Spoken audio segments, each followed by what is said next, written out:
Hello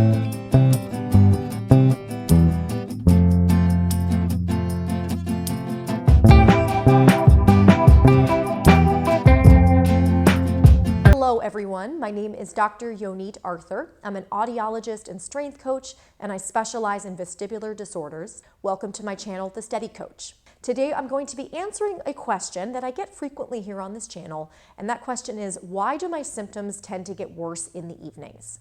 Now, if you're watching this video, this probably applies to you, but a minority of you watching this video may also have the opposite problem, that your dizziness gets worse in the mornings and gets better throughout the day. So I'm also going to address that question at the end of this video. So there are three main reasons why your dizziness might be getting worse at the end of the day. The first reason is cumulative stress from throughout the day. This is a metaphor I've used in other videos, but I'm going to explain it again here in this context. I like to think of people's tolerance for stress as a bucket. And what I mean by tolerance for stress is that whenever someone has something stressful happen, those ingredients are put into this imaginary bucket. When the bucket reaches the top and it starts to overflow, at that point, that's where the hypervigilance or sympathetic nervous system or fight, flight, or danger alarm system gets activated. And that is what activates and keeps chronic dizziness going. So many ingredients can go into the stress bucket. It can be small things like getting an annoying text message. It can be completely neutral things like being hungry. It can be more obviously stressful things like having a work project due, or starting a new semester of college, or an exam period. All of these little ingredients go in the stress bucket. But then there are some less obvious stressors that also go in the stress bucket. And those are the feelings that we're not feeling. In other words, repressed emotions. And I'm not saying that you should feel all the feelings and run through fields of roses. What I'm saying is that when you're angry at someone and you don't feel anger as an acceptable response, you might push it down and not feel angry at all. Even though the anger's there, it's just not obvious. Now, to live in polite society, obviously we can't just go exploding with rage on everyone we see. So to some extent, all of us are putting these kinds of ingredients in our buckets. But some of us are better at expressing our emotions, recognizing them, accepting them as they are, and letting them pass. Whereas others of us find those emotions so despicable and unacceptable that we don't feel them in the first place, even though we have them. So those are ingredients that can go in the bucket as well. There can also be unresolved relationships, unresolved past traumas. Those can be a source of stress that go in your stress bucket. And certain personality traits tend to increase the stress that you put on yourself. For example, perfectionism, being a person who really values being liked and being good, and people who tend to be people pleasers and run over their own needs in favor of other people. None of these things are bad in and of themselves. Stress is actually relatively neutral. The problem is that when we have a lot of ingredients in our bucket and it overflows, that activates dizziness. So, because stress is cumulative and keeps getting added to the bucket throughout the day, by the end of the day, in the evening, you may have accumulated a whole bunch of stress. So here are some possible solutions. The one that I have found most effective for people with chronic dizziness is trying to figure out what the big ingredients are. And in many cases, those big ingredients are painful, explosive types of emotions. So sitting and reflecting on the feelings that you weren't able to feel throughout the day can be really helpful, as can journaling, as can be writing letters to people who did things that you didn't like. Just allowing those emotions to see the light of day in a constructive way can be really helpful in helping reduce the cumulative stress. The other thing you can do is increase the size of your stress bucket. So ways to do this include things like lifestyle changes, making sure you're getting enough sleep, avoiding things like alcohol and caffeine, having pleasant or fun times, dare I say, with your friends or family, exercising, meditation. All of these things help because they increase the size of your bucket. They don't take stress out necessarily, although some of these things may help you remove some of the stress from your bucket. The way I like to think of it is you can increase the size of your bucket by doing these positive things for yourself. And for some of you, just increasing the size of your bucket a little bit with some of these lifestyle changes can make all the difference in how you get to the end of your day. The second reason you might have dizziness that is stronger toward the end of the day is an over-reliance on vision. And I'm going to link above and below to my video on visual vertigo so you can learn more about why the brain might be emphasizing your eyes too much and how that works. But the exact mechanism is actually a lot less important than understanding that when you're dizzy, very frequently it's because your brain is overemphasizing or spending too much brain power on one sense, usually vision, and less brain power or processing is being devoted to the ears that contain your vestibular organs and your sense of touch. This is a completely normal response to dizziness.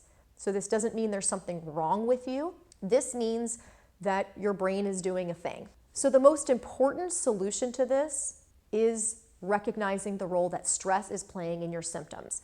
Don't get sidetracked into thinking that addressing these vision problems is going to solve everything. This is just a symptom.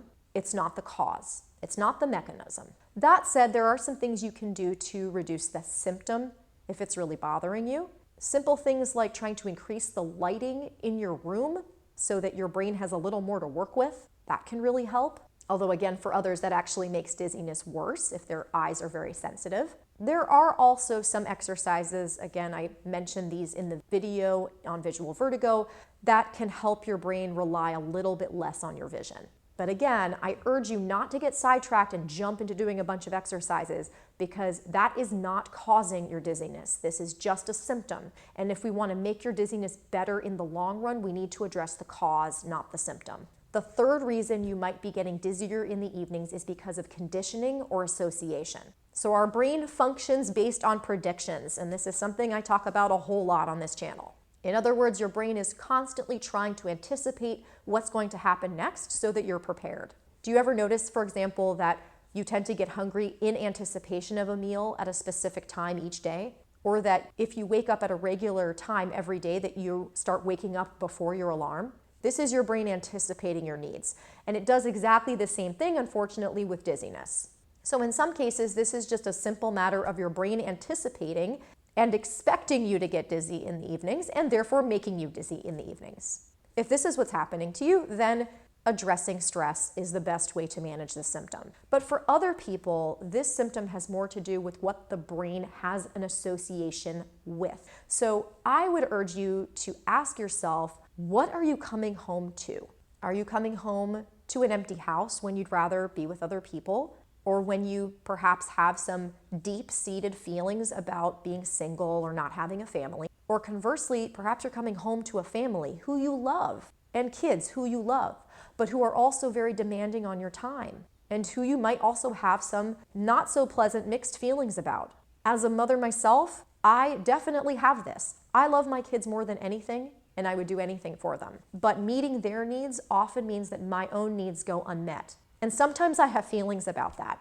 They're just feelings, but they can be unpleasant feelings, feelings that don't line up with my values. And so it can be really easy to try to repress or push down those feelings rather than allowing them to just be. So once you've got some insight into what your brain might be associating the evening with, if you uncover any of these not so pleasant emotions, many times all you have to do is just let them be and know that they're there. Having resentment or anger or frustration or sadness or guilt or shame, that's not a pleasant thing. But feelings pass when we don't push them down. If we sit with the feeling, if we lean into it, if we just allow it to be, it will pass. And then it's not going in the stress bucket anymore. Your brain is no longer going to associate coming home with the need to push down these feelings, which again can be a big contributor to the stress bucket and therefore the triggering of your dizziness. Now, a word about dizziness in the mornings. In many cases, this is an anticipatory response. Like I talked about just a few moments ago, your brain is ready for action. And when your brain is getting ready for action, it is naturally going to increase levels of hormones that are associated with the sympathetic nervous system. The sympathetic nervous system isn't just about fight or flight, it's about action. So elevating these kinds of chemicals in your brain can potentially activate that dizziness circuit. especially if your stress bucket is already full to the brim the rest of the time. In addition, though, it could be also related to an association with your mornings. What are you doing in the mornings? Is your first thought when you get out of bed, am I going to be dizzy? That's not a great association. That's going to activate a danger response in the brain. Do you hate your job and every time you get out of bed, you're thinking, oh man, I got another horrible day at work coming up? Maybe you interact with someone you don't particularly care for in the morning. Maybe traffic really adds to your stress.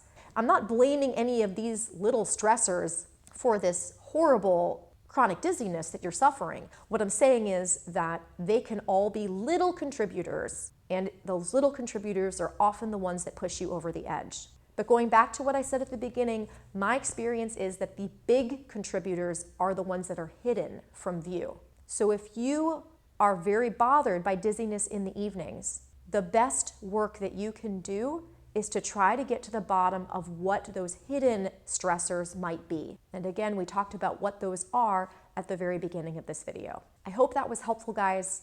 Let me know if you have any questions or comments. Like this video if you enjoyed it, and please share and subscribe. I'll talk to you guys soon.